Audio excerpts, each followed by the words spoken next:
Bueno, muy bien, le damos la bienvenida al segundo encuentro de este club de lectura, este exitoso club de lectura.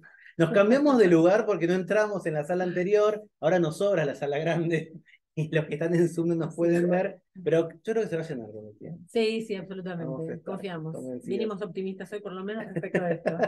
Donde el club de lectura del libro de Kate Crawford, Atlas de Inteligencia Artificial, Poder, Política y Costos Planetarios. Recuerden que lo organizamos con el Centro Cultural Librería del Fondo, Fondo de Cultura, obviamente, económica, y el grupo de investigación Inteligencia Artificial, Filosofía y Tecnología, GIFT, parte de la Sociedad Argentina de Análisis Filosófico y su Instituto de Investigaciones Filosóficas. Todos los sellos, todos los nombres. ¿Me olvidé alguno? No. No, Media Silvana, por supuesto.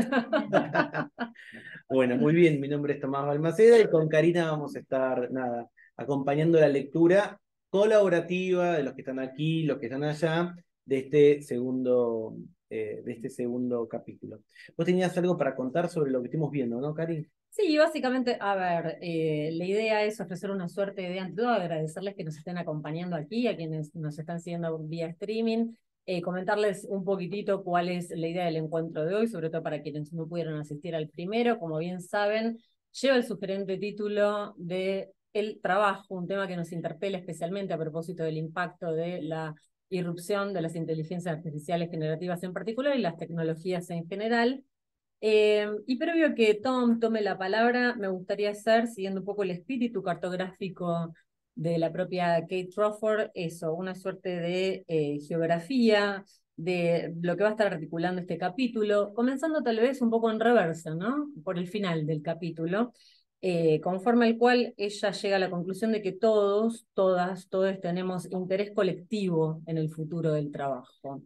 En este sentido, me parece que una de las cuestiones propulsoras del capítulo es cómo la mano de obra, el capital y el tiempo, que es precisamente una noción en la que se detiene especialmente al comienzo, están entrelazados en los sistemas de inteligencia artificial. Y tal como consigna ya en página 95, va a ser una suerte de inversión de la pregunta. Creo que va a jugar varias veces con una lógica de cierta reversión. Una inicial tiene que ver con la inversión de la pregunta en el sentido de que lo que encuentra más acuciante como interrogante ella es que más que preguntarnos por el reemplazo de los humanos por robots, le interesa indagar el modo en que los seres humanos pasamos, bajo cierta lógica capitalista, a ser tratados nosotros mismos, qua robots. Entonces, en función de esto va a defender una tesis central en este capítulo, que es que la computación a gran escala funciona sobre la base de la explotación de los cuerpos humanos. Y va a partir de ahí a trazar una suerte de retrospectiva o de línea genealógica, en virtud de la cual considera que para entender esto que le interpela, que es el futuro del trabajo en materia de inteligencia artificial, tenemos que entender en primera instancia la experiencia pasada y presente de los y las trabajadoras, ¿no? Y entonces, en función de eso, vertebra un itinerario que va a estar dado por lo que ella denomina la prehistoria de la inteligencia artificial. La inteligencia artificial, y vamos a ver esta noción que recoge los turcos mecánicos con toda la carga racista, además y sesgada, que hay bajo esta metáfora. La automatización, pasando desde Babbage hasta Ford y Taylor, se va a detener en el mercado de la carne para pensar un poco en analogía, y luego va a abordar efectivamente cómo se conjugan tiempo, ritmo y sindicalización. Hay muchas cosas para decir aquí, vamos a ver también en qué sentido va a proponer, por lo menos en mi lectura, y me encantaría luego cotejarla también con las intuiciones de Tom y con todos quienes nos acompañan. ¿En qué sentido hay también una inversión respecto del test de Turing, ¿no? Porque vamos a ver que parte de lo que se pone aquí en jaque es la posibilidad de que tengamos que fingir nosotros ser inteligencia artificial, ¿no? Bajo el caso de Amy, que ella desarrolla sobre todo en página 107 para quienes tienen la edición en español. Y va a terminar con una tesis que en lo personal me ha hecho pensar y mucho, según la cual va a defender que la inteligencia artificial no es, esto lo dice explícitamente en página 113, ni tan artificial, por razones que estuvimos empezando a desmantelar la vez pasada, que tienen que ver precisamente con la noción de materialidad, en la cual a ella le interesa estructurar la argumentación, ni tan inteligente en un sentido en el que a mí me interesa también apropiarme de esta tesis, aunque por razones diversas a las que ella va a aducir acá, porque sobre todo va a exaltar toda la dimensión de mano de obra humana que queda invisibilizada y que está precisamente detrás, ¿no? de los algoritmos. Entonces, en ese sentido, va a potenciar esta idea un tanto cínica que toma del propio Bezos de una inteligencia artificial, ¿no? Puesto que detrás de ella en rigor hay seres humanos. Entonces, bueno, sobre la base de este recorrido seguramente vamos a ir haciendo un punteo a propósito de lo que nos va a ir sugiriendo Tom. Estamos absolutamente expectantes respecto de cuánto les haya movilizado a ustedes también la lectura de, insistimos, este capítulo que toca un tópico central. Y bueno, y después nos gustaría también hacer algunos cruces con parte de aquello que tiene que ver con la impronta, que desde el primer encuentro les comentamos que nos motiva, que es también pensar estos temas desde el sur global, en particular desde la Argentina. Volvimos a traer un capítulo de la edición que se hizo vía Teseo Press de Inteligencia Artificial y Política, para charlar también un poco a propósito de esta cuestión en un sentido más local y afín a las preocupaciones que tenemos aquí ahora, ¿no? Sí, totalmente. En mi visión personal o la impresión que tengo, ahora nos vamos a detener en cada parte del capítulo, es un capítulo relevante para la coyuntura actual en términos de esta famosa pregunta que está en el aire todo el tiempo de si un robot va a robarnos tu trabajo o no. Es un tipo de pregunta que aparece mucho en los medios, que aparece incluso en algunas discusiones familiares, en los asados, y que muchas veces es reemplazada por la idea de, no, va a ser una herramienta y vos vas a colaborar con esa herramienta. Pero Crawford desarma muy bien, con buenos argumentos, la idea de que efectivamente pueda darse una colaboración entre inteligencia artificial y seres humanos, al menos no con el término colaboración. Yo traje acá 3 libros que después, si llega, los leemos y no los compartimos, o los comparto un poco mejor, pero tienen que ver, el primero, 2 libros son viejos y otros es muy nuevo. El primero tiene ya un par de años, se llama Morir por un iPhone, ¿no? Se editó acá en la Argentina y lo que cuenta un poco son crónicas de la fábrica Foxconn. Perdón, sí, Foxconn, exactamente, que Crawford trae, ¿no? Es donde se hacen los iPhones. Y cómo de alguna manera fue una ventanita que ella misma menciona, pero este libro es anterior al Atlas, acerca de cómo esas prácticas abusivas laborales están en la base de nuestra tecnología, ¿no? Quizás con el iPhone uno lo ve de manera tangible, ella lo trae también con respecto a las tecnologías digitales. Recuerden que el mes pasado arrancamos con la noticia que compartimos también por correo electrónico de cómo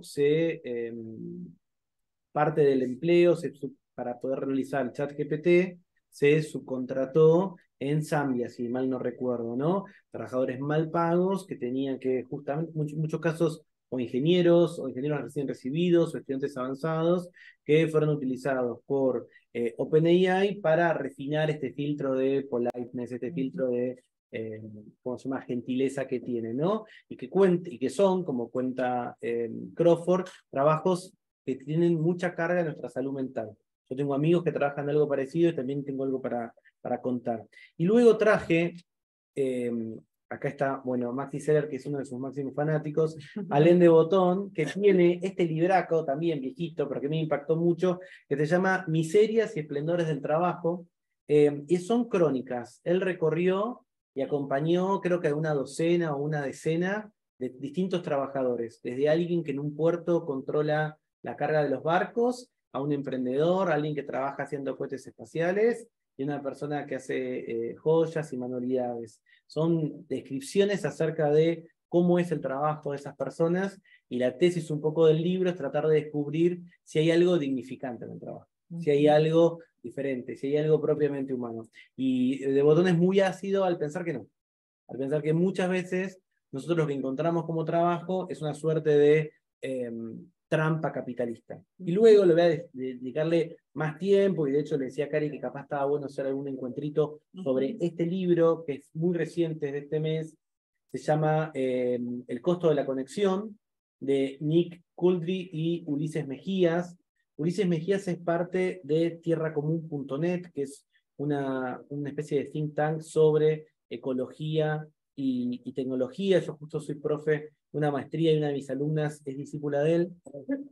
Y es un libro que mira con una mirada colonialista lo que sucede con el sur global frente al norte con respecto a esta misma idea de Crawford, que está muy citada. Este libro, si no me equivoco, el original es del año pasado, poquito menos, 2019, perdón. Pero bueno, aparece mucho Crawford con esta idea de ni tan artificial ni tan inteligente, justamente para mostrar cómo son los recursos naturales del sur los que básicamente forman o dan forma a la tecnología en el norte. Y ellos lo ven tanto en términos de minerales raros, y distintas cuestiones ahí naturales, como también los datos, ¿no? Después traje algunas ideas si nos alcanzan. Como siempre, acá pueden levantar la mano, en Zoom pueden chatear y decirnos algo, incluso putearnos. Esperen que pongo cerca el chat y listo. Perfecto.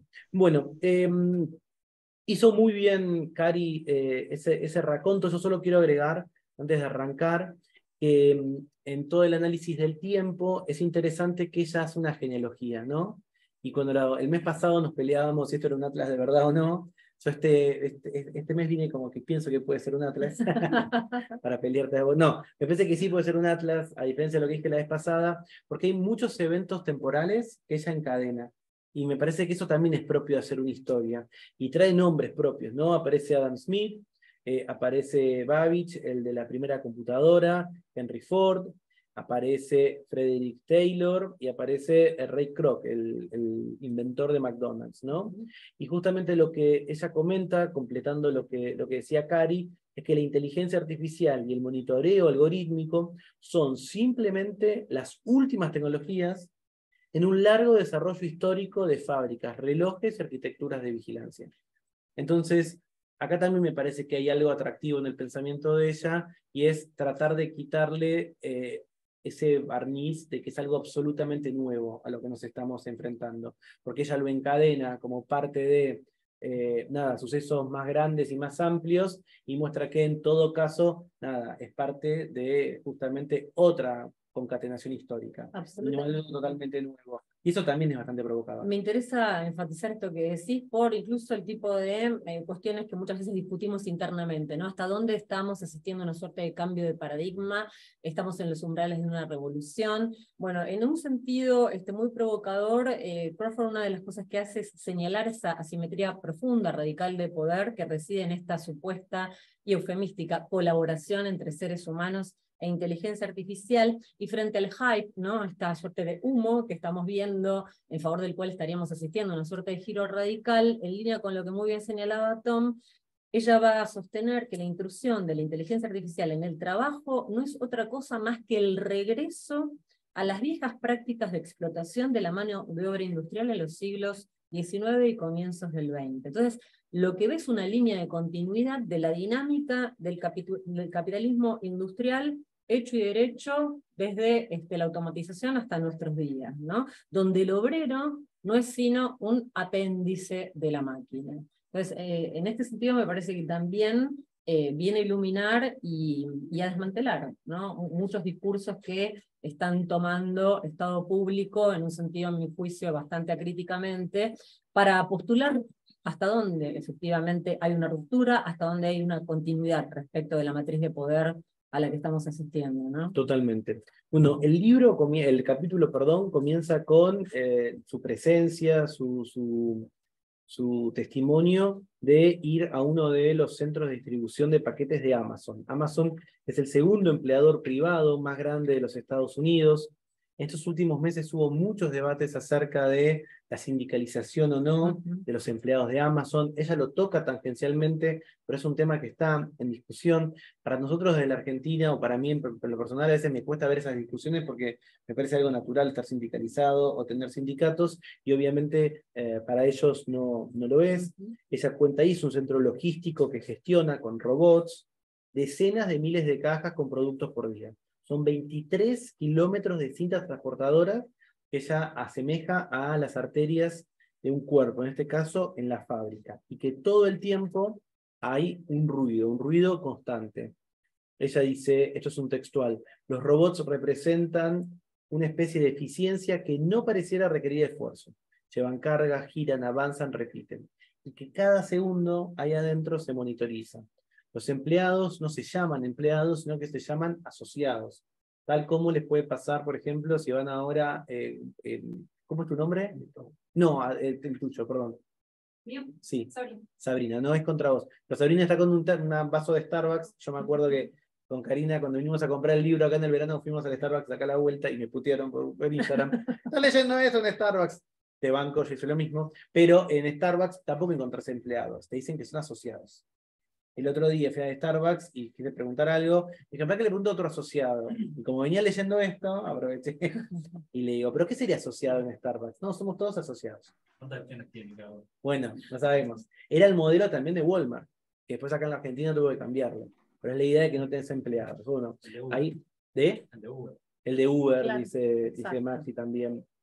Si alguien quiere contar también en el chat, puede comentar, por favor. Entonces dice, los empleados son asociados, como en Starbucks, y la mayoría tienen en su cuerpo marcas del trabajo, rodilleras, coderas, muñequeras, e incluso, una imagen que a mí me impresionó mucho, máquina expendedora de analgésicos, ¿no? El tipo de trabajo es tan duro que necesitan poder tener rápidamente aspirinas y ibuprofeno. Bueno, ese me parece que es un modo acérrimo en el que aparece cristalizada esta metáfora del control del tiempo para gestionar los cuerpos hasta el punto de que esos cuerpos tienen que gestionar a su vez los dolores que inexorablemente pareciera, porque de hecho por algo está previsto el que estén las expendedoras de analgésicos ahí, estarán expuestos, ¿no? Exactamente. Dice, para Crawford, la robótica es parte clave del arsenal logístico de Amazon y los cuerpos biológicos son el aditamento. Y acá también me pareció interesante, nosotros decimos, ahí Ivana en el chat dice, el asociado es el monotributista del primer mundo. Bueno, capaz tienen las mismas penas que los monotributistas de acá. No, a mí me pareció interesante porque nosotros, desde el grupo de investigación, cuando tratamos el tema del transhumanismo, ¿no? Que es esta idea de una corriente que busca pensar cómo es ese acople entre nuestra dotación biológica, nuestra dotación no biológica, en este caso robótica. Nosotros solemos decir que somos transhumanos por naturaleza, que siempre hemos usado la tecnología para expresarnos como especie, pero acá Crawford también creo que invierte un poco las cosas, porque ella dice que lo... Lo humano pasa a ser los en realidad cuerpos un biológicos, apéndice de la exactamente, máquina. es el Claro, aditamento. somos nosotros una extensión de la máquina. Ella en dice, realidad. es un textual, los humanos son el tejido Conectivo. conectivo. Los humanos son el tejido conectivo necesario para meter los ítems comprados en contenedores y camiones y entregarlos a los consumidores. Entonces, la pregunta un poco que aparece en este primer capítulo, que es la pregunta que va a seguir en todo el libro, es cómo, y como lo contó también Cari, la mano de obra, el capital y el tiempo están entrelazados en los sistemas de inteligencia artificial.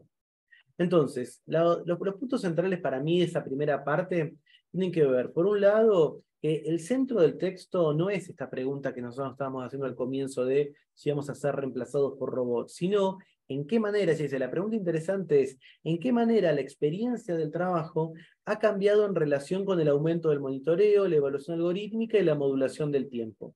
En vez de preguntarnos si los robots reemplazarán a los humanos, debemos interesarnos en cómo los humanos somos tratados cada vez más como robots y qué significa esto para el mundo del trabajo. Muchas formas de trabajo están envueltas en lo que llamamos inteligencia artificial. Sin embargo, se oculta eso, ocultando el hecho de que las personas son las que realizan tareas rutinarias para reforzar la impresión de que las máquinas pueden hacer el trabajo. Y ahí recordé estos ingenieros o estudiantes de ingeniería de Zambia que tenían que justamente testear manualmente si ChatGPT se equivocaba o no, si era la respuesta correcta, si estaba dando algo relevante, si se metía en un tema polémico y reportarlo. Para que nos parezca mágico ChatGPT o para que nos parezca mejor que los humanos o al menos igual que los humanos, necesita muchos humanos. Pero, digamos, ese es el concepto de fetichismo de la mercancía. Dice Maxi que es el concepto de fetichismo de la mercancía. ¿En qué sentido? Es el ocultamiento de las funciones de poder de producción de la mercancía que se ocultan porque bueno, uno ve un iPhone y es súper lindo, pero esto fue hecho por pobres chinos Exactamente. Entonces, el iPhone, repito porque por el micrófono. Sí, por el Sí, el iPhone esconde cuáles son esas relaciones de poder y esos trabajos que están vinculados detrás de eso que nos gusta como mercancía y lo escondemos. Ella dice, la computación a gran escala está profundamente arraigada y se basa en la explotación de cuerpos humanos. Si queremos comprender el futuro del trabajo en el contexto de la inteligencia artificial, debemos comenzar por comprender la experiencia pasada y presente de los trabajadores, de Henry Ford hasta acá.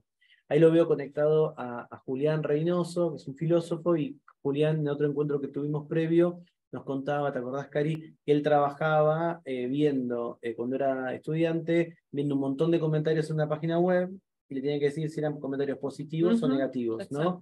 También está Ernesto acá, que nos estuvimos charlando, eso hoy lo hace una inteligencia artificial, pero obviamente el trabajo de Julián fue central y de muchos call centers cordobeses para eso. De las líneas de montaje, bueno, yo digo fordiano, ¿qué sería? ¿Fordista? Fordista, ¿no? Fordista, Sí, perdón, bueno, perdón. Uh-huh. Ok, Fordista, igual lo puse las dos opciones, me apunté. A la fábrica automatizada emerge un modelo que valora una mayor conformidad, estandarización e interoperabilidad, tanto para productos, procesos y para humanos, ¿no? Que eso es bastante fuerte. Y que va a ser una de las nociones centrales acá, ¿no? La conexión entre automatización y deshumanización, y siguiendo un poco la cita a propósito del fetichismo de la mercancía que traía a cuenta Maxi, parte de lo que me parece va a intentar hacer explícito Crawford acá es esto que aparece precisamente de una cita de Marx en página 119, el tiempo lo es todo, el hombre no es nada, es a lo sumo el esqueleto del tiempo.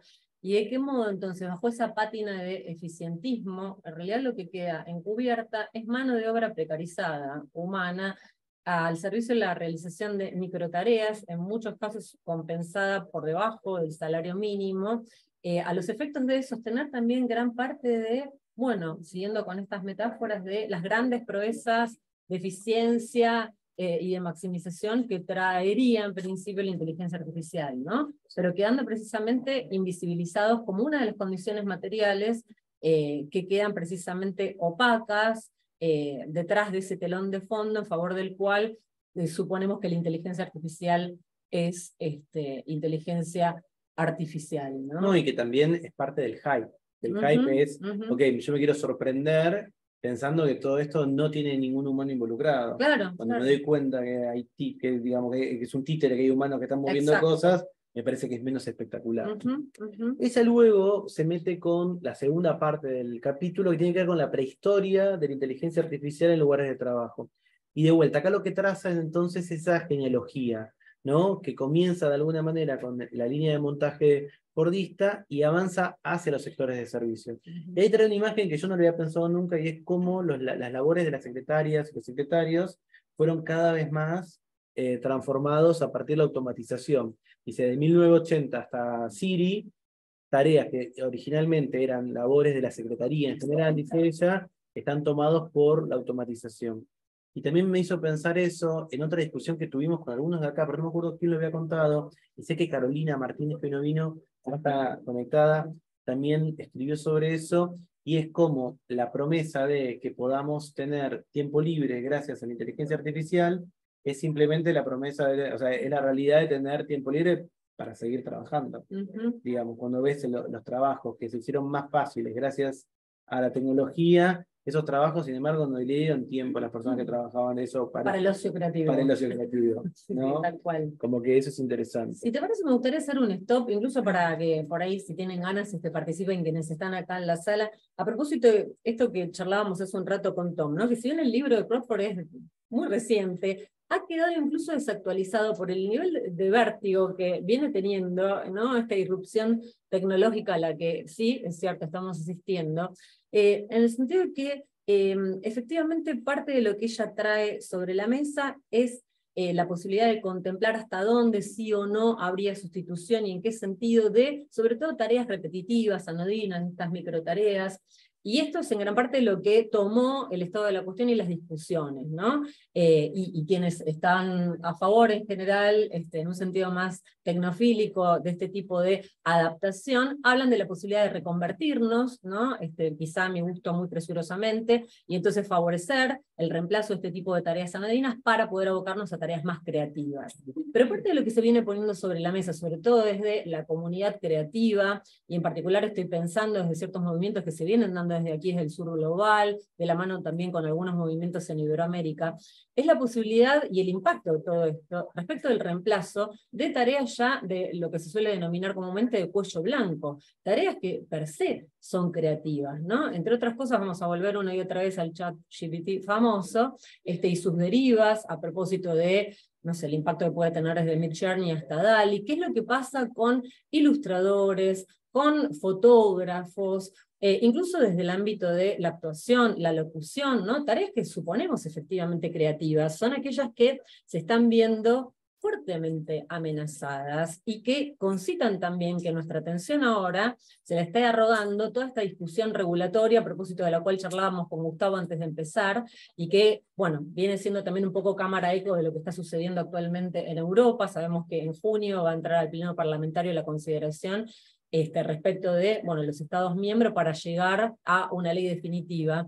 Y entre otras cuestiones, por ejemplo, aparecen restricciones relativas a los datos que están protegidos por derechos de autor, ¿no? Entonces, me parece que si bien es muy interesante el planteo y todas las metáforas con las que viene a iluminar el debate Crawford, estamos asistiendo en ese sentido, sí, a una aceleración del proceso, de una índole que es realmente tan importante que hace que se vayan desplazando algunas preguntas y que, me parece, nos veamos, aún frente al interés que puede tener sin duda Crawford a la hora de pensar en estas tareas repetitivas, en tal vez redoblar la apuesta y pensar en la posibilidad de reemplazo respecto de tareas que no son de ese tipo, sino de las que suponemos intrínsecamente creativas, y en ese sentido me encantaría arrojar un poco la discusión del otro lado, a ver qué piensan. Mira, desde Sí, Córdoba, creen que voy a poner el volumen, está Julián.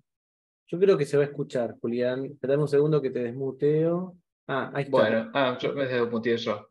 ¿Se Listo. escucha bien? Buenas tardes a todos, ¿cómo están? Muy bien. Me alegro. No, una cosa, yo no me acuerdo ya si lo mencioné en esta reunión o en alguna otra. Es como está por todos lados el tema de la inteligencia artificial, ya no sé dónde hablé con quién sobre qué, pero me había llamado mucho la atención. Vieron que el gremio de escritores de Hollywood está de paro otra vez. Otra vez, hubo un paro famoso en 2008-2009 y uno de los temas más álgidos que están discutiendo es esta cuestión de qué hacemos con los generadores de texto, con los generadores de inteligencias generativas, ¿no? Que el gremio había pedido explícitamente que no se usara, que estuvieran prohibidas, que no pudieran utilizar IA para retrabajar cosas que hubieran escrito seres humanos, o que no pudieran usarlas para generar nuevos contenidos. Y la respuesta de la patronal fue algo así como: no les podemos prometer eso, pero sí nos podemos reunir una vez al año para discutir cuál es el estado actual de la tecnología. Una vez al año, ¿no? Se va 6 meses ChatGPT desde que está en esta masividad, desde que está disponible masivamente, quiero decir, y los tipos les ofrecían una vez al año reunirse para ver cómo estaba. Y, digo, no sé, yo tengo mi corazoncito de viaje a las estrellas y tengo esta idea quizás idílica del comandante Data gestionando ahí la Enterprise y luchando con su propia experiencia de no ser un ser humano, pero tratar de experimentar ciertas cosas de una manera similar a que la experimentan los seres humanos. Y justo esto que mencionaba hace un ratito de cómo estamos nosotros cada vez más tratados como robots, la cantidad de veces que resolvemos captchas para poder leer un artículo en Internet, ¿no? Cómo se estaría invirtiendo la carga de la prueba. Nada, son todas cosas que es imposible no sentirse tocado en algún punto por lo vigente, por lo actual, y porque de alguna manera el año pasado Juan Durán, que dio una charla en SADAF también, un filósofo que estudió acá en Córdoba, pero está trabajando en Holanda ahora, y él hablaba sobre la opacidad de los algoritmos y había puesto en una de las diapositivas que, bueno, los filósofos podíamos estar más o menos tranquilos porque íbamos a hacer uno de los últimos trabajos en ser automatizados. Esto fue agosto del año pasado, creo. Bueno, también quedó rápidamente obsoleta la charla de Juan. No sé, creo que dio la misma la había dado en Sadafa ya. Bueno, nada, quería compartir algunas de las cosas que habíamos visto en estos días. Y un poquito de desahogo también, ¿no? Me parece perfecto que está bien. No sé si acá alguien en la sala, sí, claro. ¿Te animas a hablar al micrófono si yo te lo acerco? Para que te escuchen. Espera, a ver. Pero simplemente para no tener que repetir, y la idea del mic es que salga. Estoy haciendo una cosa imposible que. Ay, bueno, muy amable. Bueno, no, pensaba que es cierto que quizá quedó un poquito como, no viejo, pero así como que cambió tanto. Pero aún así yo siento que es tan valioso lo que pasa en este libro o en este espacio, que es de lo más valioso de todo lo que estoy viendo. O sea, estoy como abrumada de tanta información que como trabajo un poco en cuestiones que tienen que ver con esto, me llega desde mi mamá que me manda el mensaje, que lo ve en la tele en educación, hasta mi amiga médica me dice, acá en el hospital me están con IA. Entonces, como todo eso, este espacio de reflexión es lo que siento como que me da como una luz, sobre todo para las preguntas. La verdad es que yo también sentía eso de, bueno, empezamos a usar el chat, y yo, por ejemplo, hago un guión y una clase la hago rápidamente y me da un resultado que me gusta, pero entonces cuando empiezo a pensar, digo, yo quiero esto y quiero saber, o sea, quiero usar esto que está, ¿cómo está construido esto? ¿De dónde salieron los datos que están alimentando? Todo ese tipo de preguntas hacen que tal vez lo esté usando a nivel personal, porque hay muchas cosas que estoy usando, pero están estas preguntas y, por ejemplo, en el entorno laboral estamos empezando a pensar qué tipo de principios o acuerdos queremos en base a que empezamos a conocer muchas cosas. O sea, como que siento que, nada, el poder plantearnos preguntas, así como en este tipo de espacios, nada, para mí es como una guía. Bueno. Muchas gracias. Sí, catarsis colectiva. Sí. A ver, sí, por favor. Y aprovechamos para invitar a Kate Crawford que acepte nuestra invitación. Que vean cómo está que concitando el interés aquí en el público argentino. Ah, perdón. Así me llegó la computadora. No, perdón. Hola, mi nombre es Florencia, es el primer encuentro al que asisto y bueno, estoy un poco también tratando de como procesar la información. Sí, yo también estuve como observando en estas últimas semanas esto de evaluar la prohibición del chat GPT por las instancias de alcance para realizar ciertas también actividades ilícitas, por así decirlo, y demás.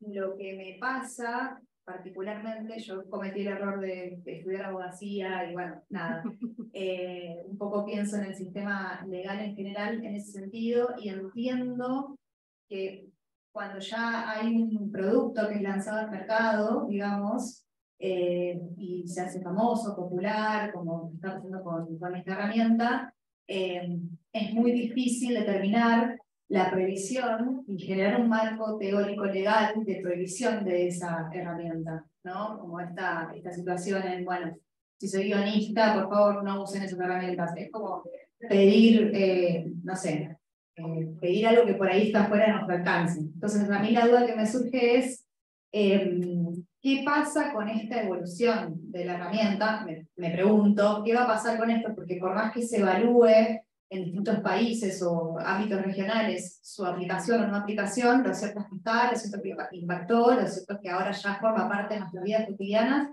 y en lo particular me pasó que estuve viendo youtubers, yo consumo YouTube, una plataforma habitualmente, en donde muestran, por ejemplo, cómo se esconder un cadáver a través de ChatGPT. Te da indicaciones de cómo hacerlo, básicamente. Y aparece. Entonces, esa incompatibilidad legal, que en realidad no es solamente legal, sino que trasciende la práctica, trasciende el ejercicio y ya se le va a cualquiera de las manos, por más que pongan la prohibición que quieran, me parece que para mí está bueno pensar desde el antes y con lo que tenemos, que es, la herramienta se inventó, se creó, efectivamente es lo que está, lo que sucede, y hay ciertas cosas en las cuales no podemos volver atrás. Entonces, como el punto de partida para mí debería ser tratar de pensar de forma colectiva cómo utilizar esa herramienta a nuestro favor, inclusive cuando esa herramienta nos puede llegar a quitar el trabajo, como dicen estas personas, por ejemplo, los guionistas de Hollywood, ¿no? Como tratar de capitalizar esa crisis para sortear esa situación, porque es muy difícil con una ley, una firma de una autoridad de momento que es circunstancial, de tener algo que es ya estructural y sistemático. Ahora, antes de eso, te leo un comentario de Luis, otro filósofo, Luis García Baliña. Dice: a mí un poco lo que me pasa con el texto de Crawford es algo a lo que apunta en parte Florencia, creo. La descripción de la explotación, con mis reservas, es buena. Pero ¿cuál es el punto de vista normativo? ¿Cuál sería la idea? ¿Un ludismo moderno? ¿Tendremos que ir a romper engranajes y cosas? Es una buena pregunta. Sí, no. Yo creo que este libro es más claro, el costo de la conexión, y sí es casi ludista. Tuve una discusión sobre si es ludista o no, pero tiene algo. A mí me parece muy bueno el punto, perdón, ya cedemos la palabra en el sentido de que acuerdo a propósito de la relevancia que tiene en términos críticos, me parece que el gran desafío, no solo de Crawford, sino que colectivamente nos interpela, es en línea con lo que dice Luis, qué instancia propositiva tenemos, ¿no?, frente a esto. Tengo por ahí algunos matices para hacer, pero en todo caso los postergamos para darle la palabra. Bueno, hola, ¿qué tal? Perdón, sí, me doy la espalda, te doy a vos, pero bueno, mi nombre es Claudio. Bueno, yo vengo del lado más de la salud, de la medicina. Y bueno, en medicina finalmente hacemos diagnóstico y después queremos un tratamiento. Como dijiste, instancia propositiva, claro. Yo pensaba en eso, ¿qué podemos hacer? Yo creo que esto no se va a poder detener. Vamos a tener que ver qué podemos hacer un poco para capitalizarlo a nuestro favor y por el otro lado, que no nos lleve puesto. Ejemplo si sirve, ejemplo de la vida cotidiana. Yo suelo dar cursos, me cuesta mucho armar contenidos. Hace un tiempo atrás un señor que no lo conozco me dice: y nos podríamos asociar. Qué bueno. Sí, lo de vida saludable, todo. Yo no veía que tuviera un recorrido, no, ni era médico, ni enfermero, ni nada. Me muestra una plataforma fantástica. ¡Wow! Digo, claro, yo soy un ratón de biblioteca, ¿qué hago al lado de este tipo que...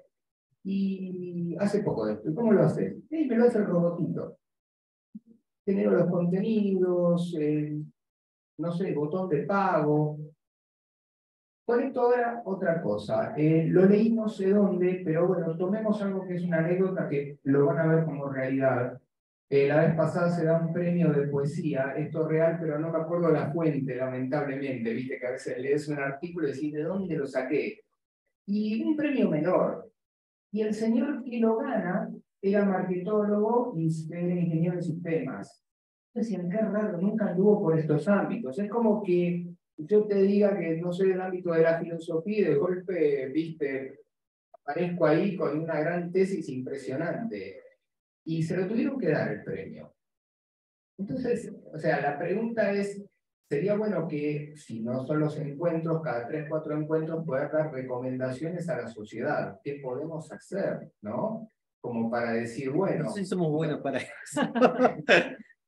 Somos claro, ciegos y nada. Por ejemplo, yo estaba con el capítulo 3 cuando vos das alegremente tus datos, te sacás la foto, haces un selfie. Y yo digo, bueno, tal vez recomendaciones, si paren un poco, no vayan tan rápido, tan alegremente, porque estás vendiendo tus datos, que luego lo alimentás. O yo, por ejemplo, también estaba terminando, antes de estos encuentros, ¿no? Estaba terminando un libro de esto de estilo de vida. Me comentaba un muchacho que me ayudaba con WordPress. Y no sería mala idea, ¿no? Que me lo vea un poco el ChatGPT. No, me dice, si lo ve, aprende de todo y después tu artículo va a andar por esos lados. ¿Te parece? Me dice, dalo por hecho. Bueno, más que nada es un poco eso, ¿no? Que detrás de cada encuentro, si pudiéramos dar algunos lineamientos como para que esto pueda empezar a ser algo útil, no sé cómo lo ven, y bueno, qué hacer y qué no hacer, ¿no? Sí, ahora le doy la palabra a Ivana, que está en el chat, y después a Max. Acá hay 2 personas que participamos del Mundial de Escritura con ChatGPT. No nos fue bien, tengo que decir la verdad, pero capaz son nuestras capacidades limitadas de promptear, pero bueno, nos quisimos volver a presentar con nuestro grupo. habían prohibido usar ChatGPT. Ya no se puede usar. Así después de... No, dejáselo a Max, pero primero le doy la palabra acá a Iván. Hola, ¿qué tal? Buenas tardes. Bueno, gracias. Bueno, no, lo que se me ocurría mientras estaba repasando un poco la lectura y escuchando los comentarios es que hay una gran demanda de esto, o sea, más allá de que es una preocupación nuestra de este grupo y de mucha gente, hay una demanda social de entender, ¿no?, de lo que es la inteligencia artificial. Y lo que no veo es la estructura, digamos, política que se haga cargo de esta demanda, ¿no? Porque esto que decía Claudio y también lo que decía Florencia, ¿no? Es necesario una acción, consejos, ¿no? Todos estamos ávidos de entender si esto realmente es una herramienta o no. Para mucha gente parece una herramienta, pero sabemos que no. Tal cual como lo dice en el libro, es un certificado de poder que transmite una ideología, y en nuestro país concretamente, como decía Tomás al principio, ¿no? Lo sindical es algo natural para nosotros, es algo que tiene mucha fuerza y tiene una historia en el siglo XX muy fuerte, con lo cual esta transformación digital sin estructura política, sin estructura, sin una estructura básicamente, ¿no? que lo contenga, corre el riesgo de arrasar con todos los derechos que nosotros adquirimos en el siglo pasado, ¿no? Entonces, me parece que es trascendente y muy, muy importante que pensemos cuál es la forma en nuestro país en el que nosotros podemos llevar esto a asociaciones público-privadas, pero con un marco político que lo contenga, porque digamos, la jurisprudencia dentro de esta transformación digital no existe. Entonces, vamos a tener que sí o sí sostener ese aparato de derechos que logramos de alguna manera. Y si no hay una estructura que lo contenga, tenemos como acciones por separado, ¿no? Eso es lo que a mí me pregunto cada vez que cuando leía el segundo capítulo sobre el trabajo, bueno, ¿qué va a pasar en nuestro país? Porque nuestro país es un caso muy diferente a muchos países, incluso del sur global, en cuanto a los derechos de los trabajadores, ¿no? Y que sí o sí necesita una estructura que lo contenga para llevar adelante toda la fuerza de todo tipo, porque tenemos una fuerza científica muy importante, una fuerza intelectual y una comunidad que de alguna manera está pidiendo, ¿no? Está demandando esto, y que justamente corre el riesgo de perderse en que esto va a ser una herramienta. Esto no es una herramienta, claramente. Esto no está queriendo reemplazarnos, está queriendo darnos a entender que nos va a reemplazar para generar un miedo que genere explotación, y que en esa desesperación de poder adaptarnos a las transformaciones digitales, perdamos en el camino lo que pudimos conseguir, ¿no? Creo yo, no sé. Va a ser interesante ver en las plataformas electorales de este año, bueno, cómo se trata este tema, ¿no? Que va a ser un tema de quizás... La agenda pública, inexorablemente. Sí. Antes de darle la palabra a Maxi, después a Juli y a Sergio, leo a Martín, que dice: Karina trajo esto a colación en relación con la IA y las artes. Jorge Carrión, que nosotros comentamos mucho, comentaba algo aventureramente tal vez, que el chat GPT-4 ya puede ganar premios literarios. No sé si en realidad está haciendo una afirmación o si bien está en verdad pidiendo un premio literario para sus campos electromagnéticos, que como ustedes saben es su último libro escrito usando ChatGPT. En cualquier caso, me resulta extremadamente interesante ya el poder plantear la pregunta, y quién sabe si el ChatGPT no habrá ya ganado algún premio literario. Julián dice que él apuesta que no se va a hablar de ChatGPT ni de IA en plataformas electorales, perdería con gusto una apuesta. Muy bien. ¿Maxi? No, sí, cortito, nomás un asterisco lo que decía recién Karina, que ese apoyo, ¿no?, de cómo estamos atravesados con el paradigma de la productividad, la necesidad de producir. Incluso a la hora de hablar de ocio, tenemos que hablar de ocio creativo. ¿Por qué agregar creativo? Más usamos, ¿no? Porque el ocio no es creativo, pues para producir algo después. Y no, el ocio es el ocio por sí mismo, no tiene sí mismo, ¿no? Es no digo por ser un medio para la producción, porque si no, de nuevo, tenemos el mapismo de. Entonces. Te lo voy a robar, lo voy a usar, pero voy a decir que es tuyo. Muy bien, está perfecto. Y esto de que la tecnología empieza a poder realizar las tareas manuales, las tareas más repetitivas, y a partir de los años 70 se ve cómo se dispara la productividad por trabajador, y sin embargo los salarios no crecen al mismo ritmo como crecían antes. Obviamente la mano de la caída del bienestar y la neoliberalismo, etcétera. Entonces, ¿cómo recuperar esa plusvalía perdida, ¿no? Por el trabajador de alguna manera, visto desde el punto de vista marxista, ¿no? Y como decía recién, ¿no? ¿Cuáles eran los consejos para la sociedad frente a esto? Y bueno, son los mismos siempre, ¿cómo se lucha por los derechos? Entonces, los trabajadores de Amazon que pueden trabajar 8, 10, 12 horas, bueno, no, hay que sindicalizarse, exigir y salir a la calle, en vez de trabajar 5 días, 8 horas, que sería lo normal para nosotros, no, bueno, exigir trabajar 6 horas, trabajar 4 días, y así trabajar menos sin perder la rentabilidad, porque alguien se lleva esta rentabilidad, si no se la lleva el trabajador, se la lleva la empresa, y sabemos cómo eso aumenta la desigualdad y todos los problemas que trae la sociedad. Muy bien. Es Muy la bien. misma lucha de siempre. La misma lucha de siempre. Julián. Sí, pienso que quizás acabo de perder mi propia apuesta. Ahí paso en el chat un link. Parece que hubo una reunión que estaba alguien del gobierno con algunos representantes de sindicatos y qué sé yo.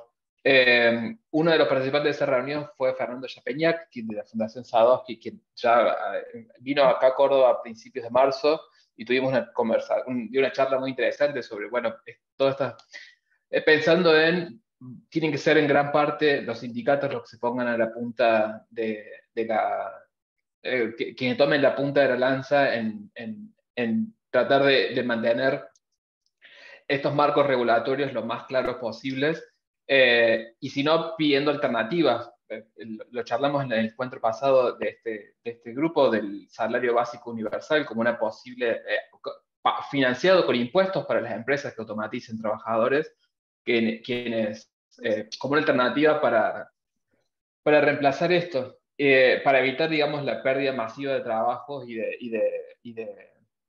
la pobreza que vendría a la par. Y la otra cosa que yo pienso también es la enorme asimetría que tenemos entre estas grandes empresas que son quienes están mostrando o tratando de presentar estas herramientas como salvadoras y casi que van a permitir que podamos vivir más felices y trabajar menos, y el resto de la sociedad civil que a pesar de que estamos viendo todos estos peligros y que ya vemos muchas otras complicaciones de los métodos actuales de producción, en cuanto a crisis climática, en cuanto a precarización de trabajo, qué sé yo, hay una relación de asimetría muy grande entre estas personas estas empresas que detentan, al parecer, el poder de hacer lo que tengan ganas y tener que estar prestando siempre la lucha desde este otro lado.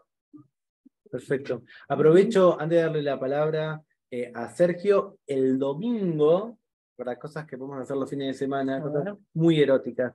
El domingo, en marco del proyecto Ballena, Diego Lorer, que está aquí presente, va a coordinar un conversatorio con Mariano Zuckerfeld, Sofía Escacerra y Gabriel Baum, domingo a las 17 horas en el Centro Cultural Kirchner, del CCK, en el auditorio, Inteligencia Artificial, Vida, Trabajo y Conocimiento bajo el capitalismo computacional. Creo que todos estos temas y muchos vinculados con el rol de los sindicatos y de las nuevas plataformas de trabajo van a estar presentes. Y no es por competir, pero un día antes, Karina, Flavia Costa y Javier Blanco, moderado por Tomás Balmaceda, vamos a estar también en el marco del proyecto Ballena con Reiniciar las democracias, el advenimiento de las tecnopolíticas. Sábado a las 17, Cari, Flavia, Javier y yo, y el domingo con Diego. Seguro que antes o después nos tomamos un café, o sea que nos pueden sumar. Hasta un café invitamos, ¿no? No nos comprometemos a mucho más. Y eventualmente podemos competir quién lleva más gente. No hay que conseguir entradas, hay que aparecer ahí. El nuestro es en el Centro Cultural Borges y el de Diego es en el CCK, o sea que sobra el lugar. Muy bien. ¿Sergio? Bueno, ¿ahí se escucha bien? ¿Se escucha bien? ¿Te escuchan todos bien? Perfecto. Bueno, gracias. Yo creo que vengo a aportar una mirada un poquito más ingenieril y un poquito técnica de este asunto, si bien comparto plenamente que el capitalismo se adueña, se apropia rápidamente de este tipo de cuestiones para llevar agua para su quinta, ¿no? Para extraer más plusvalía, lo entiendo así, y los sindicatos tienen una pelea importante por hacer que la rentabilidad excedente que va a aparecer por estas herramientas, indefectiblemente, sean para los trabajadores y no para las corporaciones. No lo dudo. Pero dicho esto, eh, es importante entender, yo entiendo que en este palo quizás no hay tanta gente técnica, quizás me equivoco. Yo soy bioingeniero y trabajo con inteligencia artificial, haciendo inteligencia artificial y dándosela a los médicos. Y por ejemplo, les puedo contar cosas increíbles de cómo esto está acelerando el proceso de atención médico-paciente. En términos, un ejemplo, el typing, que se llama, que es cuando el médico te está atendiendo, pero se la pasa toda la consulta escribiendo y ni te mira, porque tiene formularios y formularios y formularios que llenar. En los 15 minutos que le pagan para atender, te llena cositas de la obra social. Nosotros hacemos un sistema, por ejemplo, que te ordena y te estructura toda la data rápidamente en términos de historia clínica, subjetivo, objetivo, acción y plan. Entonces, el ChatGPT es una cosa que nadie conoce demasiado, universal, donde le mandas los datos y no sabes a dónde van, y no sabes de dónde aprende, y no sabes cuándo alucina, cuándo te miente y cuándo no. Pero hay marcos más controlados, donde vos subís tu data curada, controlada por vos, y el ChatGPT te ordena esa data y busca solo ahí, no busca en cualquier lado, te ordena. Nosotros le subimos más de 1.600 papers y le podemos hacer preguntas de cáncer de vejiga, de cáncer de mama, para democratizar la información para los pacientes y para los médicos que no son tan expertos. Por ejemplo, hay médicos expertos que pueden enseñar a través de esta herramienta a médicos no tan expertos a hacer tratamientos, etcétera, etcétera. Entonces, lo que les quiero decir es que es una herramienta, no es que no lo es. Hay que saber usarla, hay que capacitarla para usarla bien, hay que capacitar a la gente para usarla bien, y tiene que ser usada para la gente y no para las corporaciones. Ahora, esto que digo es una verdad de perogrullo, digamos. Es re difícil hacer eso, porque se lo apropian las corporaciones, pero lo que tenemos que lograr nosotros es democratizar la información. El tiempo que gana un médico no teniendo que tipear nada es tremendo. Yo les digo, es tremendo. Y te puede mirar y te puede atender. Entonces, esos tiempos van a bajar en los distintos. Les puedo dar otros ejemplos que estamos trabajando con ordenamiento de texto. Y es la cantidad de texto que se genera, el volumen, es bestial, es abrumador. Nadie lo puede leer. Entonces, con estas herramientas, se lee, se clasifica y te entrega un resumen rápido y accionable que vos podés usar en favor de la gente. Pero ahí está la clave, ¿no? Bueno, eso. Muy Si bien. me permitís, Sergio, yo celebro tu intervención en el sentido en el que efectivamente desde nuestro grupo tratamos de eludir la clásica dicotomía entre la tecnofilia y la tecnofobia y generar una suerte de punto de equilibrio reflexivo. Me parece que vos venís a apuntar una serie de beneficios y en línea con lo que estás diciendo, acuerdo personalmente con restaurar precisamente el carácter de herramienta y diferenciarlo precisamente de entidades inteligentes. Creo que en efecto lo es. Y me parece que gran parte además de lo que vos estás iluminando es parte del debate que nos interesa dar, que es el rol de nosotros en tanto humanos a propósito del uso de esta herramienta, y la imperiosa necesidad de no olvidarnos de que el humano tiene que estar en el bucle, ¿no? El human in the loop tiene que ver con que efectivamente tras esta optimización que genera, por ejemplo, el uso de inteligencia artificial que acabas de narrarnos en salud, bueno, al mismo tiempo, digamos, eso por lo que vos acabas de comentar, está curado, está supervisado por un humano, ¿no? Entonces me parece que efectivamente traer a la mesa que se trata de una herramienta despojada de este carácter y esta pátina de inteligencia, que muchas veces desde el vocabulario al que habitualmente recurrimos se le confiere, también a propósito de cierto hype marketinero que se le quiere dar, me parece de suma importancia. Y va en línea también con algunas de las preocupaciones que aparecieron aquí, en cuanto a la instancia no meramente reflexiva crítica, sino propositiva, ¿no? Además de alfabetizarnos digitalmente, de comprender si estamos haciendo sesión de nuestros datos, de saber si efectivamente al usarlo estamos refinando y generando bueno, tipo de mejora más fina que hay de esa herramienta al entrenarla nosotros mismos. Estamos, además, me parece, instalando ciertas acciones positivas que podemos realizar. Además de que creo que, más allá de si, a ver, aquí se habla de prohibición, creo que lo que está sobre la mesa es la necesidad de regulación, ¿no? Me parece que la instancia de prohibición resultaría además altamente improbable, en gran parte por lo que adujo, creo, Florencia, y en cuanto al marco normativo, me parece que es importante reforzar lo que muchas veces hemos escuchado de otros colegas, que es que contamos con una Declaración Universal de Derechos Humanos. A propósito de la industria creativa, hay un artículo, el punto 2 del artículo 27, que protege precisamente derechos tanto materiales como morales, ¿no? En términos de la autoría intelectual. Y en ese sentido también me parece que hay una cantidad de cuestiones que se están elaborando positivamente, con mayor o menor plausibilidad, habrá que verlo. El otro día yo asistí a un encuentro en el que Naum Klicksberg habló de la posibilidad de contar con una renta básica universal y generar una suerte de decálogo, una propuesta, luego se podrá discutir si es viable o no, respecto de dónde hacer la recaudación para que efectivamente esa renta se pueda implementar. Una de ellas, por ejemplo, es bueno, la lucha contra la corrupción, algo que nos atraviesa como sociedad. Otra es reconsiderar la cantidad de juicios contra el Estado, ¿no? Que se tiene vía CIADI, entre muchas de las medidas que ahora sería incapaz de rememorar. Pero me parece que efectivamente hay una cantidad de cuestiones que podemos hacer, porque si no la sensación es que detrás de toda esta reflexión crítica que venimos proponiendo, y celebramos también que nos estén acompañando en este esfuerzo, bueno, quedamos desmoralizados e inermes, ¿no?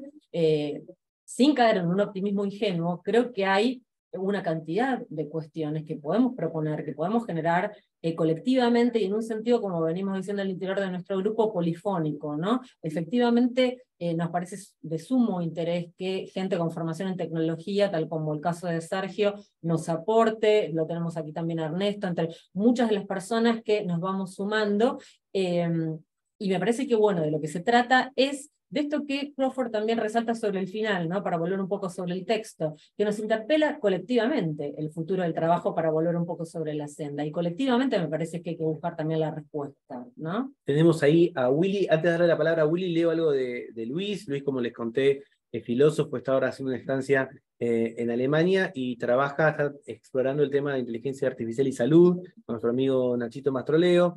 Dice, me gusta lo que dice Sergio, poner toda la discusión en términos de IA mala porque nos va a matar a todos, esconde las enormes potencialidades. Eso conduce a mala política. Y linkea un documento de la Organización Mundial de la Salud, creo que es eso, pues, ¿no? Sí. ¿Perdón? ¿Es Organización Mundial de la Salud? Sí. Pues, no sí. llevo, perdón. Sí, está bien, perdón. Soy del interior de la provincia de Buenos Aires, perdón. Sí. ¿Querés decir algo, Luis? Luis es patagónico, es peor que el interior de la provincia. Aclarar simplemente que sí, que es un documento sobre gobierno que sacó la Organización Mundial de la Salud hace 1 año, 2 años creo, que está súper bien porque ejemplifica un poco el tipo de cosas que se pueden hacer en el plano de lo que muchos reclamaban, que es un poco que es regulación o establecer algunas guías generales, y eso es un ejemplo de manejo de inteligencia artificial en salud. Y está bueno, le falta un montón, son guías generales, principios generales, pero ahí hay un ejemplo, ya que muchos pedían, ver cómo puede funcionar. Y ya que la conversación había derivado en salud, yo me acordé que estaba eso, hay normatividad desarrollándose, le falta un montón, hay problemas, por ejemplo, el problema de transferir los principios que hay ahí, que son muy generales, por ejemplo, la transparencia, qué sé yo, la explicabilidad de la IA y todo eso, que son principios, es un primer paso, pero es un ejemplo de un contexto específico en el que se pueden hacer cosas y hay trabajo ahí, pero nada, lo aportaba por eso nada más y eso era todo. Tenemos 2 visiones más y te prometo, Willy, que por suerte la mano no la sostenés así, sino con un aparatito. Dice Ivana, aún así, Sergio, cada cosa que usamos tiene un contrato de 1000 hojas sobre nuestros datos. Y es imposible conocer el alcance de los datos. Que las empresas vendan a terceros para estimular nuestros comportamientos futuros. Y Ana, que es médica, estuvo con nosotros presencialmente, alumna mía también. Soy tan grande de edad, que la mitad de acá son alumnos míos, también lo fue Sergio. Dice, Sergio, es muy interesante, dice Ana, cuando podemos hacer eso, pero hay una realidad en el mundo de la medicina. Los médicos más conservadores son difíciles de agradar. Creo que vivimos una transición más larga que en otras áreas. Para mí hay que empezar desde la facultad y convencer entonces a los profesores. Otra tarea titánica. Estás muy optimista hoy, Ana. Mientras más la especialización, más difícil. Es algo inherente a la carrera. Ahora sí, Willy, que habías levantado la mano, ¿qué querías comentarnos? Sí, quería comentar que a mí me parece, digamos, de enorme valor el trabajo de Crawford. Yo estoy trabajando en mi tesis sobre el descubrimiento de oportunidades de negocio con la teoría de capacidades dinámicas de TIS, básicamente. Y bueno, una de las cosas que me llama la atención es cómo se esconde la idea de trabajo y cómo queda envuelta, digamos, la teoría de los recursos amalgamada, que es un poco lo que acá aparece en el capítulo 2, digamos, capital, trabajo y tiempo, borrando la huella, digamos, de lo que verdaderamente es, de ese extractivismo, digamos. Y me sirvió muchísimo porque el atlas que construye, digamos, muestra que este tipo de reflexiones, además de la enorme trascendencia política, tiene que ver fundamentalmente con cuestiones ideológicas y que por ahí a lo mejor no pueden llegar a comprenderse en su profundidad si no se incorpora en el eje económico la discusión sobre lo que se entiende por el valor. Digamos, hay un texto que hace poco publicó el Fondo de Cultura Económica, la teoría antropológica de valor de Gruber, que me parece sumamente interesante porque lo que en la teoría de empresas se llaman capacidades dinámicas empiezan a construirse como fenómeno social, digamos, y cultural, desde que un trabajador, digamos, hace su formación escolar o desde que adquiere determinadas capacidades o destrezas a partir de la praxis, digamos, de su vida social, desde muy niño. Ahora, si nosotros solamente miramos esa relación de capital y trabajo dentro del entorno de la empresa y no dentro de un gran mapa como el que muestra Crawford, se pierde esta idea como se pierde la idea de discutir qué es lo que es esencialmente el valor, y muchas veces los avances tecnológicos solamente se piensan en términos de aquello que puede ser, digamos, visto de la lógica del mercado. El tema es, por ejemplo, en el mismo TIS, en uno de sus últimos trabajos, dice, por ejemplo, que a partir de las decisiones políticas que tomó, de política económica que tomó Estados Unidos, por ejemplo, respecto de la cadena de abastecimiento de los microprocesadores y los semiconductores y el uso de la tecnología, que llevó a China a reconfigurar su cadena, y a partir por ejemplo, de la emergencia de la discusión de determinadas normas sobre el uso de la información en el espacio europeo, él plantea, digamos, de que el fenómeno de las capacidades dinámicas no solamente están dentro de la empresa, sino están más allá de la empresa y no solamente se limitan al trabajo y que tienen un enorme valor geopolítico. Es decir, incluso insta a decir, bueno, en el futuro las empresas que quieran invertir en el espacio europeo, que quieran invertir en Asia, en el sudeste asiático, tendrán que, como es, trabajar esto como parte de la política de Estado, de cuestiones geopolíticas que hacen a los intereses nacionales, por ejemplo, de Estados Unidos. ¿Sí? Entonces, en cierta medida, lo que aquí aparece es que el trabajo no solo que se esconde, sino que no aparece solamente entrelazado con el capital y el tiempo, sino con algo simbólico que es la discusión de aquello que se considera valor. ¿Sí? Si nosotros cambiamos la teoría de valor, en el caso de Gruber, él trabaja tres perspectivas, digamos, para poder hacer su crítica. Él trabaja la perspectiva sociológica, la económica y la lingüística. Pero si no ponemos en discusión lo que se entiende por valor, por ahí podemos llegar a quedarnos entrampados en la discusión como que el trabajo está cambiando solamente dentro de los límites de la empresa y discutir solamente hasta los límites del producto. Los límites son extremadamente amplios. Y en ese sentido, la información y la producción de conocimiento, con esto cierro, obviamente que creo que en ese sentido Crawford da en el clavo, todavía le genera muchos, muchos desafíos a la tecnología. Pongo el ejemplo de la construcción de un marco de datos, de un marco lógico para una investigación, ¿sí? Yo puedo intentar hacer un marco lógico, que es como los bordes del objeto de estudio, a través de sugerirle el trabajo de determinadas teorías, 12, 15, intenté yo hacerlo, digamos, con el ChatGPT, y obviamente me escribió 20 páginas, pero no se sale del coleccionismo, digamos, ¿sí? Es como que tiene una bolsa de elementos que no se relacionan entre sí. Y en la producción del conocimiento, eso necesita sí o sí ser entramado, ser relacionado, digamos, por la mente humana. Y esto es esto es lo que realmente nos sacan, o nos intentan sacar, digamos, en la participación, digamos, para ir puliendo los modelos de la inteligencia artificial. Muchas gracias por la participación también. Tenés un paper ahí, ¿Sí? tipo, no te lo afane alguien, es un paper para escribir. A propósito de la teoría del valor. Bueno, avanzo un poquito en el texto porque tenemos que dejar la sala de -4. Pero igual nada, tenemos media hora muy tranquila. Solamente quiero mencionar esto que mencioné al pasar, que ella lo llama la vieja cantinela, ¿no? Como esta idea, dice Crawford, de que puede haber una colaboración entre humanos e inteligencia artificial, y ella dice que esa colaboración, o que vivimos en una era de la colaboración, es una vieja cantinela por 4 motivos. Primero, porque es una colaboración que no se negocia de manera justa.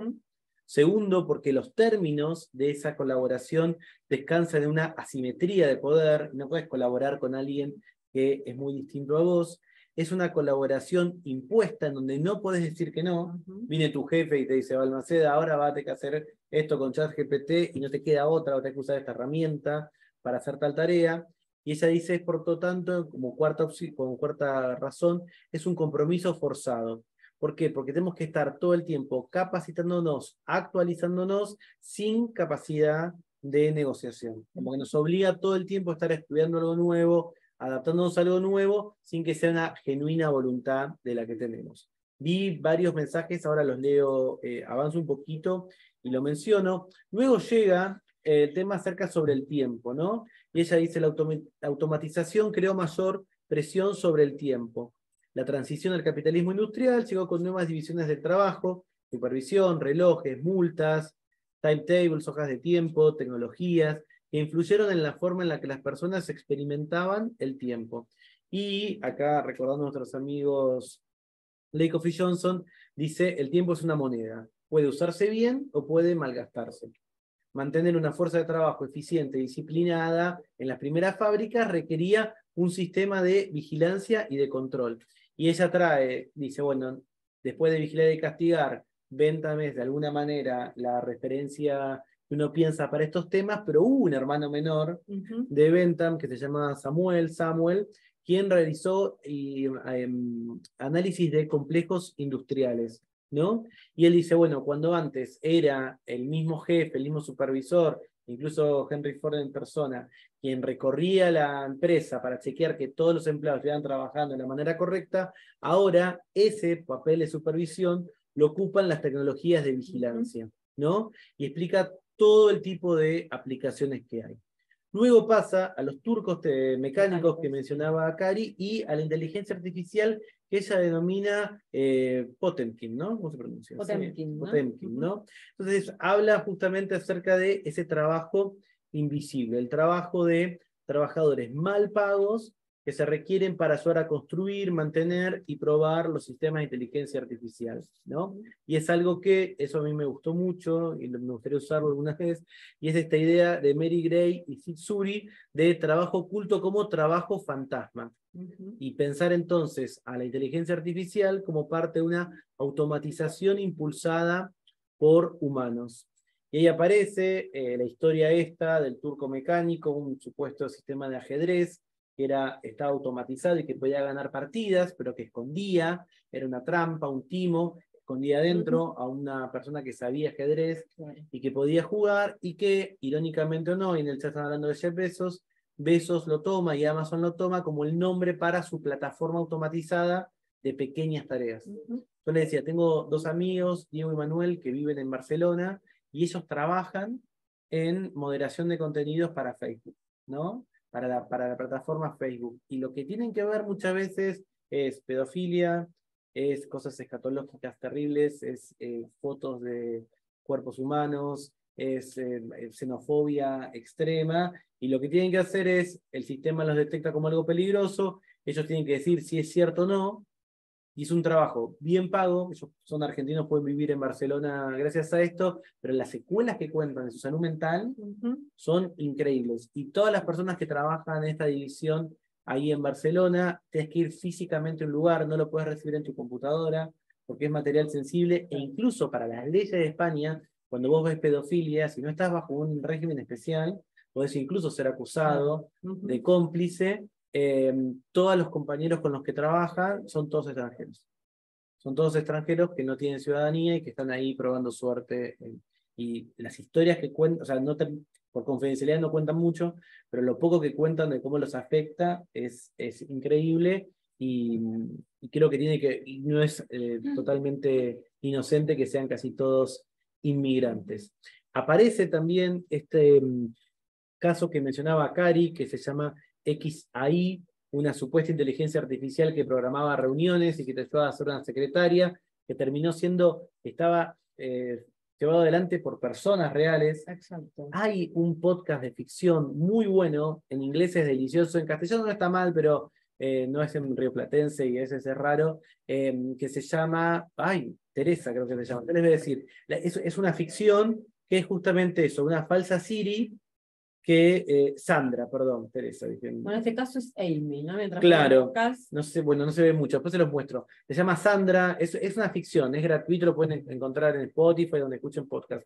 Y es justamente una chica que se separa del marido, está sin laburo y agarra de laburo a ser de Sandra, que es esta inteligencia artificial. Es una comedia, pero nunca me imaginé que estaba basado en algo real, como esta gente. Sí, esto fue descubierto por la periodista Ellen Hewitt, que reveló que no se trataba en absoluto de una IA. Dice, Amy era revisada y reescrita cuidadosamente por un equipo de trabajadores contratados para realizar largos turnos. De forma similar, el asistente personal de Facebook, M, dependía de la intervención humana regular de un grupo de trabajadores a los que se les pagaba por revisar y editar cada uno de los mensajes, y donde el punto es ¿no?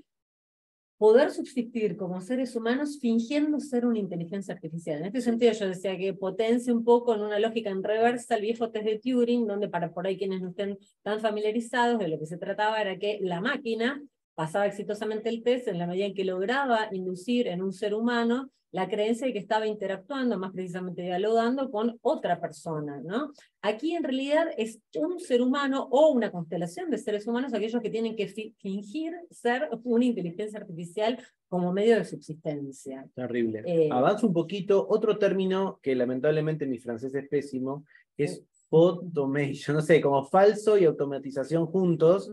Es de la escritora Astra Taylor, cuando lo escribís con la X y la U queda divino. Dice que ella, por ejemplo, lo pone como ejemplo las pantallas de McDonald's. Quizás alguna vez yo tengo una hija adolescente, vas a McDonald's y ya no es tan común que le hables a una cajera o a un cajero, sino que haces tu pedido de una pantalla.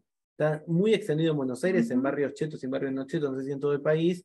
Haces tu pedido en la pantalla, pasás tu tarjeta, o decís que vas a pagar de manera por cash, y ahí sí pasás a una caja, y simplemente te da un número, y los empleados que están ahí están simplemente gestionando las hamburguesas, pero de alguna manera desapareció. Lo puedes hacer desde tu celular, es verdad, con una app, y el cuarto libra con queso es más barato. Es más barato. Acá dice que la mitad de las personas terminan precisando ayuda. Es que las últimas veces que fui no vi eso. No, puede ser.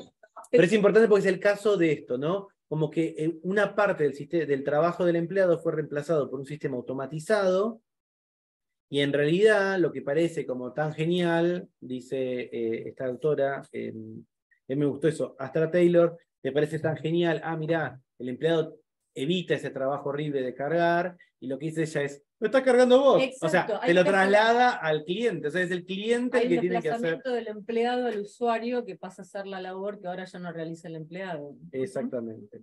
Muy bien, avanzo brevemente porque tenemos 10 minutos, 15. Después aparece toda esta idea del ensamblaje, la automatización del lugar de trabajo, con Babbage, con Ford y con Taylor, que aparece ahí. Como contó Karina, está la idea del mercado de la carne, ese escándalo de cómo se trataba, ¿no es cierto?, los mataderos frigoríficos serían, ¿no? Como ahí en el siglo XIX, y cómo eventualmente hubo cambios, pero no cambios en la manera estructural en que se manejaba el tiempo, sino cambios vinculados con la bromatología. Y justamente ahí aparecen estas dos figuras. Henry Ford, cuya línea de montaje móvil de principios del siglo XX se inspiró en las líneas de desmontaje de las carnicerías o de los frigoríficos de Chicago, y Frederick Winslow Taylor, el fundador de la gestión científica. Taylor, que yo no conocía tanto, forjó su carrera en los últimos años del siglo XIX, desarrollando un enfoque sistemático para la gestión del lugar de trabajo que se centraba en los movimientos minuciosos de los cuerpos de los trabajadores. Mientras que la noción de división del trabajo de Smith y Babbage pretendía proporcionar una forma de distribuir el trabajo entre personas y herramientas, Taylor restringió su enfoque para incluir subdivisiones microscópicas en las acciones de cada trabajador. Y ahí aparece el cronómetro, un elemento clave que permitía vigilar el lugar del trabajo. Y Taylor usa en el siglo XIX, a finales del siglo XIX, comienzos del XX, cronómetros para saber cada acción cuánto tiempo lleva. Y lo tiene.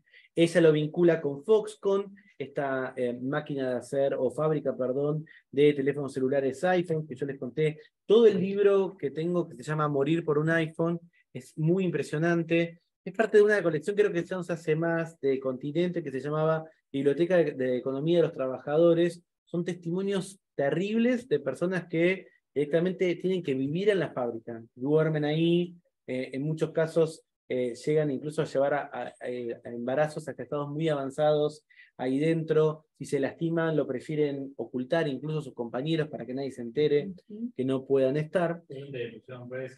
Para que no se tiren por suicidio, ¿no? Exactamente, había muchos suicidios, exactamente, y lo hacían. Muy bien, me había olvidado eso. Luego aparece justamente Ray Kroc, el que creó McDonald's, ¿no? Una especie de continuación natural de estos autores que venimos viendo. Diseñó una línea estándar de ensamblaje de sándwiches que hizo que sus empleados la siguieran sin pensar. Dice, a menudo se podía ver los supervisores, incluso como les decía Henry Ford, caminando a lo largo de la fábrica, cronómetro en mano. Ahora los empleadores pueden vigilar pasivamente a su fuerza laboral sin moverse, ¿no? Y eso pasa, incluso para cosas que nos parecemos que somos más privilegiados, como los profes, en las universidades privadas, ponemos el dedo para entrar y para salir, que yo me olvido siempre para salir, me pagan menos, porque asumen que me fui antes, directamente, ¿no? En vez de decir, bueno, qué sé yo, ¿cuánto tiempo estuvo almacenando clase? Ponerlo y tenerlo. Luis dice ahí, me lo voy en inglés, es un guacho. Dice, me sorprendió, bueno, pará, lo voy a leer, sí, traducímelo. Ahí está, porque no. Me quiere poner en ridículo porque me odia. Listo. Y simplemente, y ahora voy a leer los comentarios. ¿Querés que lo traduzca? Bueno, lo que pasa es que lo bajé del bien, ya tú sabes. El jefe de la compañía Terry Gou, que es de Foxconn, ¿no? Es ese. Sí. Describe a sus más de 1 millón de empleados de esta manera.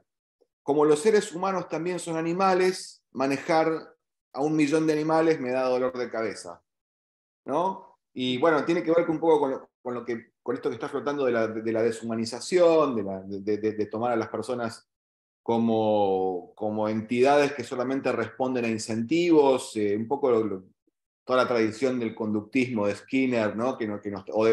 Como decían, de Babbage y no me acuerdo del otro más. Disculpa que justo aquí en la sala hubo una repercusión por parte de Diana, pensé lo mismo. Él no sería parte de él es un quienes animal. somos animales. El CEO no es animal.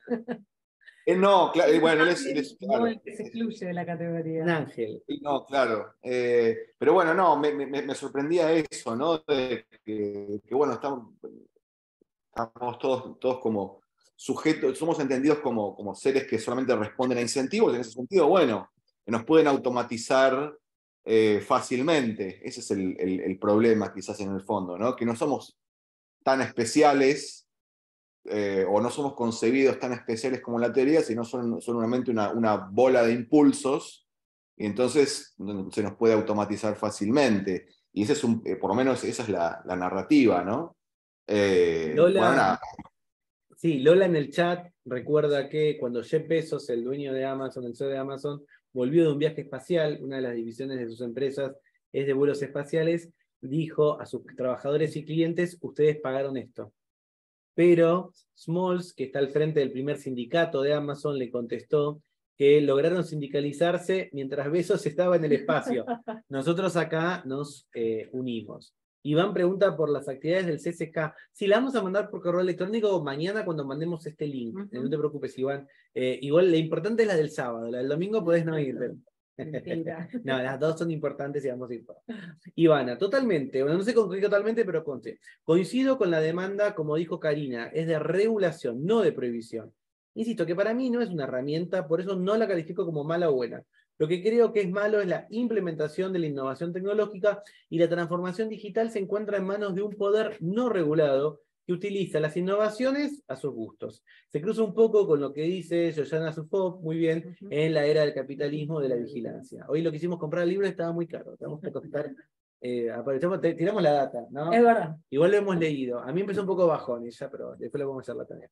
Nos encantaría, Susana, que vengas a ver si encuentras. Ivana dice, en el documental de Curtis, creo que se llama Hypernormalization, está un caso parecido al que estamos mencionando. Otro caso, dice Sergio, a partir de los trabajos que él hace. Los clasificadores automáticos de encuestas para empleados permiten escuchar mucho mejor las áreas de recursos humanos que necesitan y qué les falta a los empleados. De vuelta, como herramienta permite eso. Ahora, si la corporación lo usa para darle un dulce a los empleados no más, y no hace cambios estructurales, es otro pastel, como dicen en Cuba. No depende de la herramienta, sino del uso. Ahí nos vamos a pelear un poco, Sergio, y creo que ya te aprobé el curso, así que lamentablemente ya estás aprobado. No, nosotros pensamos que esa idea de no es ni bueno ni malo, lo discutimos, y creo que lo discutimos en clase, así que te podemos hablar. Bien, perdón. Acá Ivana nos presta el de Susana. Sí, tenemos manera de conseguirlo igual. Muchas gracias. Ya nos revisan a la salida de la video. Bueno, últimos minutos. Leo la última parte, Dale, simplemente, dale. y pensamos un poco cómo vamos a continuar, que es el mes que viene, no es tan difícil. Y a mí me parece interesante dos cosas. Primero, un ensayo que ella trae que se llama How Silicon Valley Sets Time, de una socióloga llamada Judy Bachman, que justamente dice cómo Perdón, toda una referente del feminismo, además. Ay, soy rebelde. No, sabía. simplemente. Pensé que me sonaba el apellido, pero Sí. no, sí, perdón.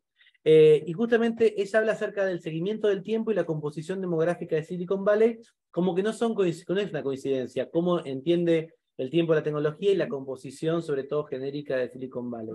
La fuerza laboral de élite de Silicon Valley es más joven, más masculina y más plenamente comprometida a trabajar con todas las horas, al mismo tiempo que crea herramientas de productividad que se basan en una especie de carrera despiadada en la que el ganador se lleva todo en la eficiencia máxima. Esto significa que los ingenieros jóvenes, en su mayoría hombres, a menudo libres de responsabilidades, están construyendo las herramientas que vigilarán lugares de trabajo muy diferentes, cuantificando la productividad y la conveniencia de los empleados. La adicción al trabajo y las horas de trabajo a las 24 horas, a menudo glorificadas por las nuevas empresas tecnológicas, se convierten en un punto de referencia implícito contra el cual se mide a los trabajadores, produciendo una visión de un trabajador estándar que es masculinizado, limitado y dependiendo de trabajos de cuidados no remunerados o mal remunerados de otras personas, ¿no? Y eso me pareció interesante. Y por último, ella habla del tiempo privado, ¿no? Habla un poco acerca de cómo es el tiempo en Internet, una cosa media nerd, pero que es interesante, y también trae esta idea de que durante mucho tiempo se usó de forma acrítica la metáfora o no del amo y el esclavo, y trae dos ejemplos que me parecieron interesantes: el telégrafo, justamente también una tecnología que en su presentación en discurso público comparte muchas características como hoy presentamos a la inteligencia artificial, que venía a conectar el mundo, a permitirnos trabajar mejor, y sin embargo consolidó el poder central sobre las colonias. Y un ejemplo que a mí me divirtió cuando en su momento lo leí mucho, el de Fordlandia, lo buscan en Wikipedia y está la mapa, esa ciudad que creó Ford en la selva brasileña que terminó en un ludismo terrible, ¿no? Digamos, terminaron destruyendo y quemando, prendiendo fuego porque las personas no querían controlar el tiempo como los controlaban. Entonces ella dice, desde las finas modulaciones del tiempo dentro de las fábricas hasta las grandes modulaciones del tiempo a escala de las redes de computación planetarias, definir el tiempo es una estrategia establecida para centralizar el poder. Los sistemas de inteligencia artificial han permitido una mayor explotación del trabajo distribuido en todo el mundo para aprovechar las topologías económicas desiguales. Y finalmente, en fijar el ritmo, ella cuenta cómo los empleados de Amazon fueron a negociar, lograron empezar a tener alguna de esas reclamos que aparecían al comienzo del capítulo, pero le dijeron, podemos discutir cualquier cosa menos el ritmo, ¿no? Y el ritmo es ese ritmo de producción, que no podía cambiar, porque para ella es la clave del trabajo. Estas luchas por la soberanía del tiempo, como hemos visto, tienen una historia. La inteligencia artificial y el monitoreo algorítmico son simplemente las últimas tecnologías en el largo desarrollo histórico de fábricas, relojes y arquitecturas de vigilancia. Y simplemente como para también, ya te damos la palabra, ponderar el alcance de la reflexión de Crawford, ella sostiene que, a propósito de la lógica extractivista subyacente, ¿no? Tanto respecto del extractivismo a nivel planetario como el extractivismo de datos, como este manto que invisibiliza deliberadamente a esa mano de obra precarizada. Dice, todas las clases de trabajadores están sujetas a este tipo de infraestructura técnica extractiva que pretende controlar y analizar el tiempo hasta su más minúscula partícula, y muchos de ellos no se identifican en absoluto con el sector tecnológico o el trabajo tecnológico. Todos, volviendo un poco a esta instancia propositiva que nos interpeló, ¿no? Tenemos un interés colectivo en cómo se verá el futuro del trabajo. ¿Cómo seguimos? ¿Tienes un comentario? Sí, para que te pasás a agarrar un mic nada más y... Tenemos 15 minutitos. Ok. No, quería como resaltar una preocupación en cuanto al análisis respecto a la linealidad que puede llegar a tener si reparamos, por ejemplo, en determinados aspectos nada más, ¿no? De forma lineal. Entiendo que la regulación es algo que está en mente y que siempre se habla porque es parte de una organización de la sociedad y demás. Desde lo personal yo considero igual que la regulación es una ilusión más, que beneficia a los sectores poderosos privilegiados atravesados por la heteronorma, y podría seguir hablando de eso un montón más.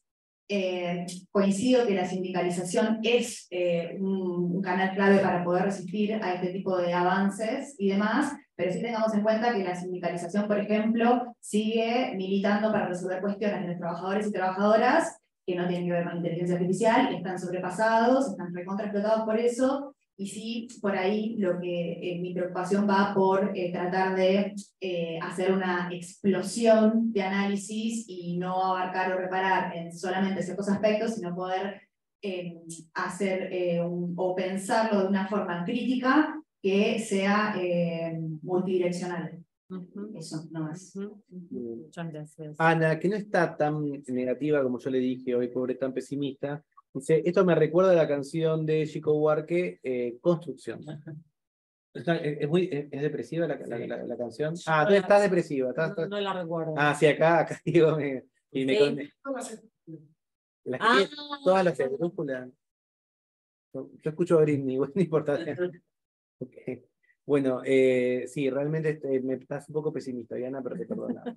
Bueno, tenemos un próximo encuentro el mes que viene, y decíamos con Cari de tocar un solo capítulo, claro, porque es muy rico el capítulo. Tenemos pautados 5 encuentros en total. La idea es que, dados los capítulos que tiene el libro, y en virtud de la centralidad que sobre todo tiene el próximo, que es el inherente a nada más y nada menos que los datos, queríamos proponerles concentrarnos el 21 de junio, que es nuestro próximo encuentro, en ese capítulo, y luego reservar los 2 subsiguientes para tematizar conjuntamente los 2 capítulos que nos están restando en un caso, y los 2 finales con la coda incluida en el otro.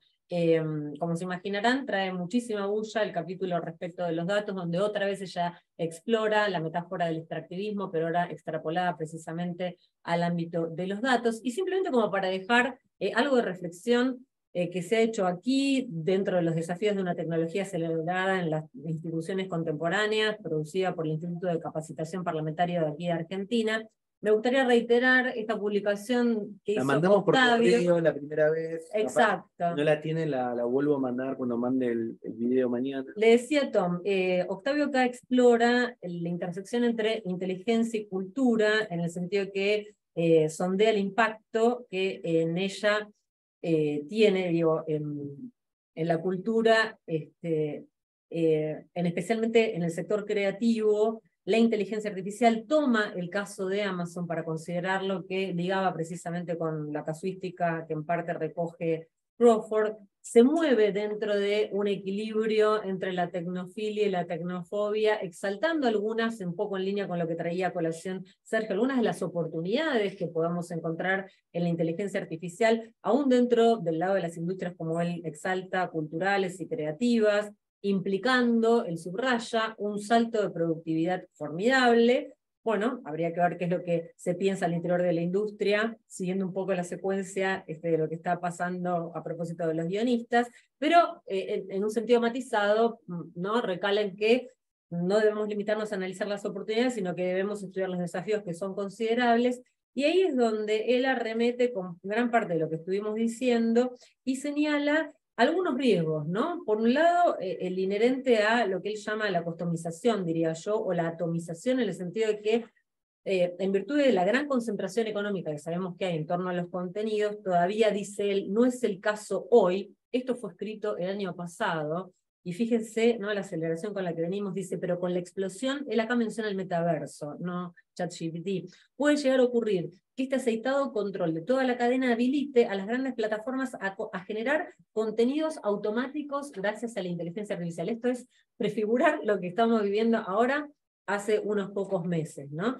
Y ve que precisamente, en virtud de que los algoritmos de recomendación llevan ya bastantes años en el mercado, como sabemos, y funcionan con inteligencia artificial y permiten a las empresas que conozcan el perfil, nuestras preferencias, gustos culturales, de una manera muy fina, prevé la posibilidad de que esta segmentación o customización de los contenidos termine algo así como socavando el tejido social, ¿no? Porque se pregunta, ¿es viable una sociedad en la que no exista una cultura compartida de esta segmentación? Luego señala como otro riesgo, precisamente parte de lo que nos convocó centralmente hoy, acá, que es la destrucción y pérdida de miles de puestos de trabajo, ¿no? Sobre todo, dice él, especialistas que vienen de la tecnología y desarrollan proyectos en el cruce de la tecnología y la cultura, podrían, por un lado, por el lado de las oportunidades, considerar que hay muchísimos puestos de trabajo calificado que irían a desarrollarse. Hoy incluso hasta me parece podríamos poner en pugna esta afirmación, en el sentido en el que retrospectivamente podemos hacerlo, hay que evaluarlo contextualmente,